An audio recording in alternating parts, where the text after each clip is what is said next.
ಬೆಂಗಳೂರು ವಿಶ್ವವಿದ್ಯಾಲಯದ 60ನೇ ಘಟಿಕೋತ್ಸವ ಸೆಂಟ್ರಲ್ ಕಾಲೇಜಿನ ಆವರಣದಲ್ಲಿಂದು ಜರುಗಿತು. ಈ ವೇಳೆ ರಾಜ್ಯಪಾಲ ಥಾವರ್ ಚಂದ್ ಗೆಹ್ಲೋಟ್ ಸ್ನಾತಕೋತ್ತರ ಪದವಿಯ ವಿವಿಧ ವಿಭಾಗಗಳಲ್ಲಿ ಅತಿ ಹೆಚ್ಚು ಅಂಕ ಪಡೆದವರು ಹಾಗೂ ಪಿಎಚ್ಡಿ ಪದವೀಧರರಿಗೆ ಪದವಿ ಪ್ರದಾನ ಮಾಡಿದರು. ಈ ಸಂದರ್ಭದಲ್ಲಿ ಕೃಷಿ ವಿಜ್ಞಾನ ಮತ್ತು ತಂತ್ರಜ್ಞಾನ ಕ್ಷೇತ್ರದ ಕೊಡುಗೆಗಳಿಗಾಗಿ ಡಾ ಪ್ರಸನ್ನ ಟಿಬಿ ಹಾಗೂ ವಿಧಾನ ಪರಿಷತ್ ಮಾಜಿ ಸದಸ್ಯ ಡಿ ಮಾದೇಗೌಡ ಅವರಿಗೆ ಗೌರವ ಡಾಕ್ಟರೇಟ್ ಪ್ರದಾನ ಮಾಡಲಾಯಿತು.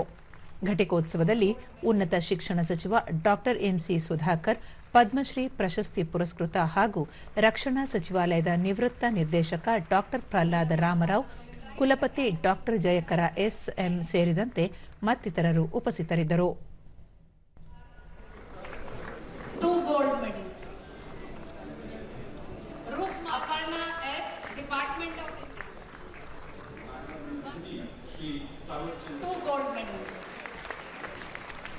MSc Chemistry, Shreya Positive Bangalore, first rank, 2 gold medals.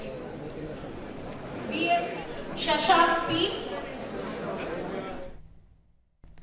ಬಳಿಕ ರಾಜ್ಯಪಾಲ ಥಾವರ್ ಚಂದ್ ಗೆಹ್ಲೋಟ್ ವಿದ್ಯಾರ್ಥಿಗಳ ಪ್ರತಿಭೆ, ಪರಿಶ್ರಮಕ್ಕೆ ಪದಕಗಳು ಪ್ರತಿಫಲವಾಗಿದೆ.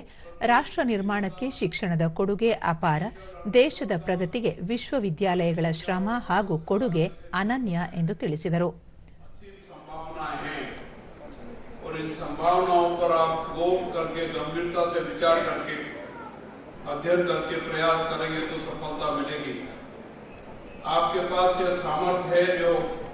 अमृतकाल के भारत को विश्व गुरु के रूप में स्थापित कर सकती है।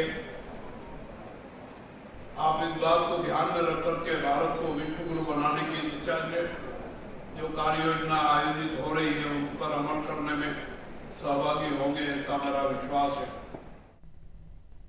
ಡಾ ಎಂಸಿ ಸುಧಾಕರ್ ಸೋಲುಗಳಿಗೆ ಧೃತಿಗೆಡದೆ ಯಶಸ್ಸಿನತ್ತ ದಾಪುಗಾಲು ಇಡುವುದೇ ನಿಜವಾದ ಸ್ಫೂರ್ತಿ ಎಂದು ಹೇಳಿದರು.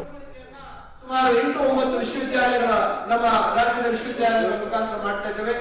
ಇವತ್ತು ಉನ್ನತ ಶಿಕ್ಷಣ ಉದ್ಯೋಗ ಆಧಾರಿತ ಆಗಬೇಕು ಅಂತಕ್ಕಂಥದ್ದು ನಮ್ಮೆಲ್ಲರ ಬಯಕೆ. ಹಲವಾರು ಇವತ್ತು ನಾವು ಪ್ರಯತ್ನಗಳನ್ನು ಮಾಡಿದ್ದೇವೆ.